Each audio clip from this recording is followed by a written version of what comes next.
Cockroach ಸುದ್ದಿ ತುಂಬ ಚೆನ್ನಾಗಿ ಆಡ್ತಾ ಇದ್ದಾರೆ. ಆಮೇಲೆ ಎಲ್ಲರನ್ನೂ ಹೊಂದ್ಕೊಂಡು ಆಟ ಆಡ್ತಾರೆ. ಆಮೇಲೆ ಎಲ್ಲೂ ಜಗಳ, ಆ ಕಡೆ ಟೀಮ್ಗೆ ಸಪೋರ್ಟ್ ಮಾಡೋದು, ಈ ಕಡೆ ಟೀಮ್ ಸಪೋರ್ಟ್ ಇಲ್ಲ. ಅವರು ಅರಮನೆ ರಾಜ ವಿಲನ್ ಅರಸ ಆದರೂ ನಮ್ಮನ್ನ ದೇವ್ರ ಥರ ನೋಡ್ಕೊಳ್ತಾ ಇದ್ರು.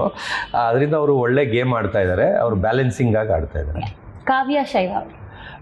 ಕಾವ್ಯ ಫಸ್ಟ್ ವೀಕಲ್ಲಿ ಫುಲ್ ಡಲ್ ಇದ್ದರು, ಅಂದರೆ ಗಿಲ್ಲಿಯಿಂದ. ಈಗ ತುಂಬ ಜೋರಾಗಿ ಎಲ್ಲ ಮಾತುಕತೆ ಮಾಡಿ ಎಂಟರ್ಟೈನ್ಮೆಂಟ್ ಎಲ್ಲ ಚೆನ್ನಾಗಿ ಆಡ್ತಾ ಇದ್ದಾರೆ. R J Amit waste, loose, psycho ಅಂತ ಹೇಳ್ತೀನಿ. ಗಿಲ್ಲಿ ನಟ ಅವರೇ ವಿನ್ನರ್. ಜಾನ್ವಿ ಇನ್ನೊಂದು ವೀಕ್ ಇರ್ಬೋದೇನೋ ನನಗೆ ಅನಿಸ್ತಾ ಇದೆ. ಧನುಷ್ ಅಷ್ಟು ದುರಂಕಾರ ನಾನು ಲೈಫಲ್ಲೇ ನೋಡಿಲ್ಲ. ಅದು ಆ್ಯಟಿಟ್ಯೂಡು ಮೈಗೂ ಒಳ್ಳೇದಲ್ಲ ಅವನಿಗೆ.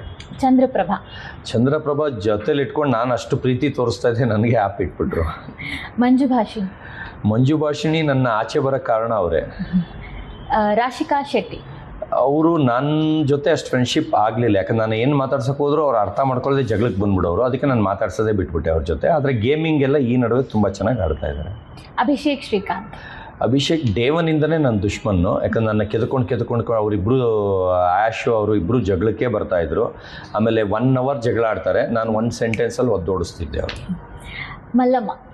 ಮಲ್ಲಮ್ಮ ಇನ್ನೋಸೆಂಟು, ತುಂಬ ಒಳ್ಳೆಯವರು.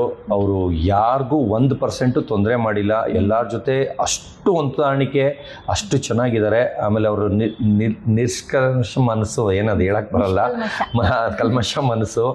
ತುಂಬ ಹೊಂದ್ಕೊಂಡು ಯಾರಿಗೂ ತಂದಿಕ್ಕದು ಇದು ಏನು ಮಾಡಿದೆ ಅಷ್ಟು ಚೆನ್ನಾಗಿ ಮನೆಯಲ್ಲಿ ಆರಾಮಾಗಿ ಆಟ ಆಡ್ಕೊಂಡಿದ್ದಾರೆ. ಅಶ್ವಿನಿ ಗೌಡ ಅಶ್ವಿನಿ ಆ್ಯಶ್ SN ಬಂದು ಬಜಾರಿ ಬರೀ ಜಗಳಗಂಟಿ. ಧ್ರುವಂತು ಮಿಸ್ಟರ್ ಪರ್ಫೆಕ್ಟ್ ಥರ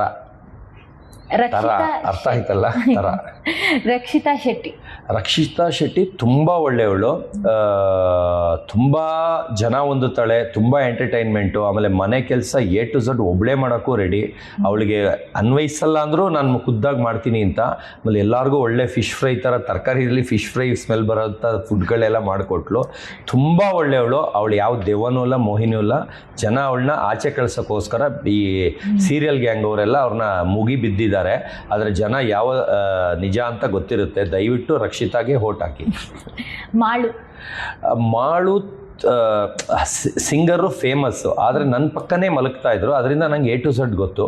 ಅವ್ರಿಗೆ ಏನಂದರೆ ಮನೆ ಯೋಚನೆ ತುಂಬ, ಅಂದರೆ ಮಕ್ಕಳನ್ನ ಹೆಂಡ್ತಿನ ಬಿಟ್ಟು ಬರೋದು ತುಂಬ ಯೋಚನೆ. ರಾತ್ರಿ ಎಲ್ಲ ಕೊರ್ಕೊಂಡು ಏನೋ ಆ ಫೀಲಿಂಗಲ್ಲಿ ಮಾತಾಡ್ತಾ ಇರೋದು. ಮಲಗೋದೇ ಇಲ್ಲ, ಬೆಳಗ್ಗೆವರೆಗೂ ಮಲಗಲ್ಲ, ಫುಲ್ ಡೇ ಎದ್ದಿರ್ತಾರೆ. ಆಮೇಲೆ ಜೋರಾಗಿ ತಲೆ ಚಚ್ಕೊತಾರೆ, ಜೋರಾಗಿ ಎದೆ ಹೊಡ್ಕೊಳ್ತಾರೆ. ಅಂದರೆ ಹುಚ್ಚಿಡಿತಾ ಇದೆ ಅವ್ರಿಗೆ. ಇನ್ನೊಂದು 2 ವಾರ ಇದ್ದರೆ ಹುಚ್ಚಿಡಿಯುತ್ತೇನೋ ಗೊತ್ತಿಲ್ಲ.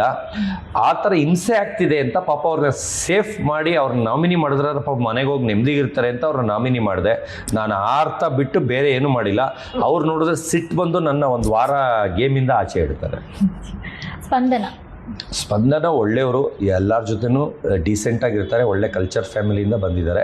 ನಾನು ಅವರು ಅಷ್ಟು ಚೆನ್ನಾಗಿದ್ವಿ. ನನಗಲ್ಲ ಮನೇಲಿ ಯಾರ ಮೇಲೂ ಬೇಜಾರಿಲ್ಲ ಅಂದರೆ ಸ್ಪಂದನ ಮೇಲೆ. ಆದರೆ ಲಾಸ್ಟ್ ದಿನ ಅವ್ರು ಮಾತು ಕಟ್ಕೊಂಡು ಅವಳು ಇಟ್ಟಿದ್ದು ಅಳು ಬಂತು, ಇನ್ನು ಯಾರು ಇಟ್ಟಿದ್ದು ಬೇಜಾರಾಗಲಿಲ್ಲ. ಅಶ್ವಿನಿ ಗೌಡ ನಾನು ದೇವರು ರಾಜಮಾತೆ ಅಂತಲೇ ಅಂದ್ಕೊಂಡಿದ್ದೆ. ಮನೆಗೆ ಬಂದಮೇಲೆ ಗೊತ್ತಾಯಿತು.